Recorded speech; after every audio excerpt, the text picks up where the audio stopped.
ASUS has their Strix line of graphics cards, mice, keyboards, and mouse pads. They put the Strix logo on a laptop. Is it any good? Let's check it out.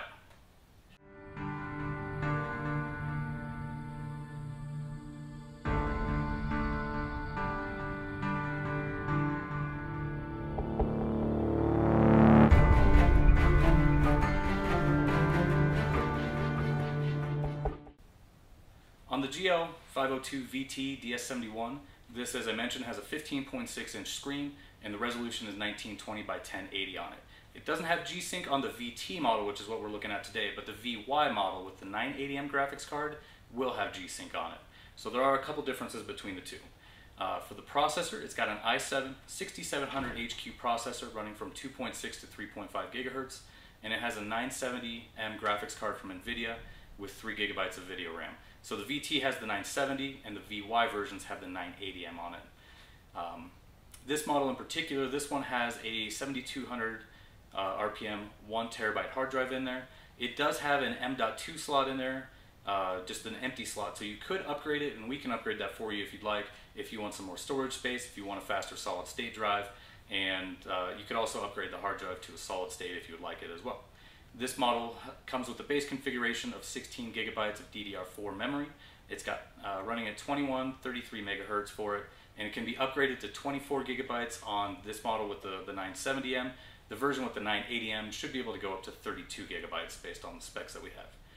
It also has a built-in wireless AC card, so it's going to be one of the newer ones with the higher speeds capable on it, and it also has a Gigabit Ethernet LAN port on it. Taking a look at the outside of it, on the sides of it, you have a 3-in-1 card reader for SD cards. It's got 3 USB 3.0 ports. It's got one of the USB 3.1 Type-C ports. It's not a Thunderbolt port, but it is a faster, newer USB 3.1. It has one headphone-out and audio jack in. It's a combo port that's on the side. And it's got your LAN port, an HDMI, and a mini display port 1.2. Up in the top of the bezel there, above the screen, you'll see that it's got a high-definition webcam and a microphone right there. And then also on the outside of it, it does have a Kensington lock.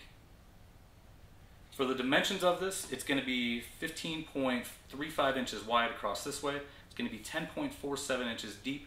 And then when it's closed, it's going to be just under an inch at 0.92 inches. So pretty thin model. If you're looking for something lightweight and still powerful, this one is definitely going to be, pretty small and portable for you. Coming in at 4.4 pounds, it's going to be pretty easy to carry as well too. For the screen itself, it is a TN screen. It's not an IPS, but it is a wide viewing angle screen. So we can go ahead and we'll take a look at some of the viewing angles there and just give you an idea of the colors from the sides and when it's open and closed a little bit. But for the most part, really you don't get any kind of color shifting when you're looking at the sides, which is pretty nice on a TN panel. The version of this model with the 970M does not have G-Sync, but the version with the 980M, it does have G-Sync on there. So if you're looking for something with a little bit better screen, a little bit more power, then the VY version has that 980M and the G-Sync on there. But overall, pretty good viewing angles on this, and there's really no distortion on the color when you're looking at it from side to side. And then taking a look at the keyboard area and what we call the C panel when we're doing a graphic wrap or any kind of painting, we'll look at the keyboard and everything that's on there. So the keyboard itself is pretty standard size for a 15-inch model, very similar to what you'll find on a lot of ASUS models, just how they type in, the size of it there. But overall, it's got a good travel distance between the keys. They are chiclet-style keys, and when you're typing on it, there's really no flex. It has a good feel to it. It's not mushy when you're pressing down on it. The keys are backlit. They're not color changeable, but you can go ahead and change the brightness of it, just if you want them off or if you want it to be brighter as well. As well, on top, you do have the regular kind of function keys that you'll expect on an ASUS model. So if you press the FN key and then one of the F keys up top, you can control the screen brightness, the volume, and various other functions of the computer. Also, on the top right, there is a power button, and instead of being a separate key off to the side there, it's just included up in the right above the 10 key area. Also above there, there is the ROG Gaming Center button, which that'll launch the ROG software, so you can control the computer from there and just set some of the power modes and various gaming functions of the computer. For the trackpad, it's pretty good sized. It doesn't have a left or right click like dedicated buttons, but it is all in one piece, and it is separated by just a simple line down the middle just to show you left and right there. It's pretty responsive, no issues with that. For the most part, it works pretty well. On the bottom left and on the bottom right corners, you do have two little slits that are there for the speakers, and right above on the right side, you do have the Republic of Gamers logo right there. On the lid of the GL502, you do have right in the middle an ASUS ROG for the Republic of Gamers logo right there, that eye, and then there are a couple of just lights on the side as well. That's just going to be for the design of it. They do light up when the system is on. This model, ASUS did go with more of an orange color than what their usual red color is on the Republic of Gamers series, but with the Strix they went with orange for the most part. So if it looks a little bit off compared to what you usually see on an ASUS model, that's just a little bit of a change there. Below the lid, on the back, on the bottom side, there are a couple of vents there, and then when you're looking into it, you can see that the fins for the heatsink, those have been painted orange to match with the rest of the system. Overall, when we went ahead and were running the testing on it, the fans were really pretty quiet under a heavy workload. When I was running the benchmarks at my desk, I really didn't notice it. I mean, even in MaxxAudio, they were really pretty quiet. Cooling on this model is really pretty solid for a thin model. Usually when a computer is thinner and under an inch, it generally tends to run a little bit hotter just because there's not as much room for airflow. But on this one, when we were running the benchmarks on it, the CPU cores ranged anywhere from 80 to 88 degrees Celsius at max, and then the graphics card was about 76 degrees Celsius at max.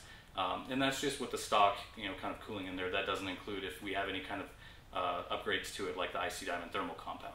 Like always, we would go ahead and we run the benchmarks on the system just to see how well it performs. And this is something where the higher the number, the better the performance you're going to get out of the processor or the graphics card. And if you want to take a look back at other videos we've done, you can compare the numbers between the 502 here and some of the other systems that we've looked at. So looking first at Cinebench, on the OpenGL test for the graphics card, we got 94.06 frames per second.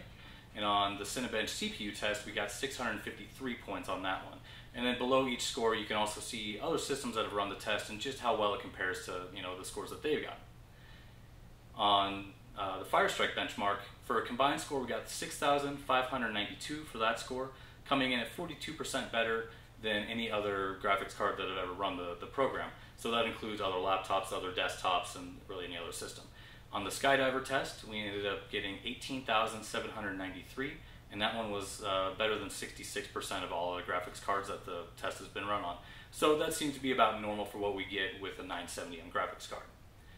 When we went ahead and ran the Heaven benchmark, we got 63.5 frames per second on average, and that's on an ultra settings on that test. The score itself was 1600 with a minimum of 24.2 frames per second and a max at 126.8 frames per second. Then, like always, we went ahead and ran Crystal Disk Mark, and this is just to show the read and write speeds of the hard drive or the solid state drive, depending on the configuration.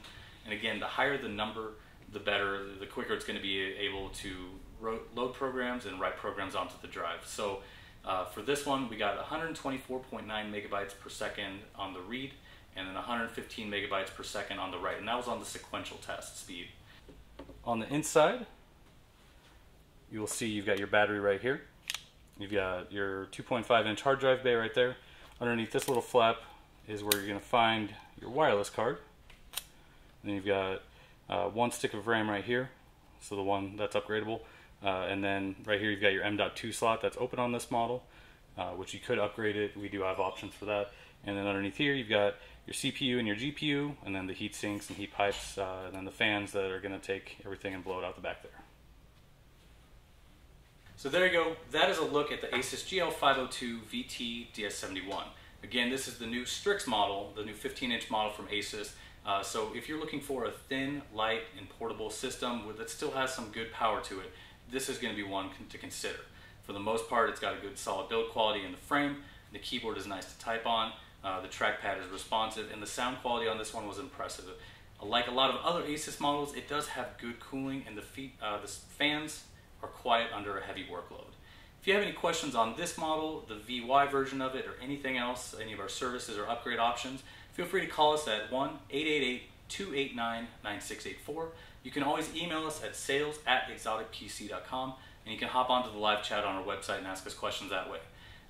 For more information on these videos, if you hit like or subscribe and keep up to date, there should be more videos coming out with anytime we get a new system. Again, my name is Patrick. Thank you very much for watching. For Exotic PC, have a great day.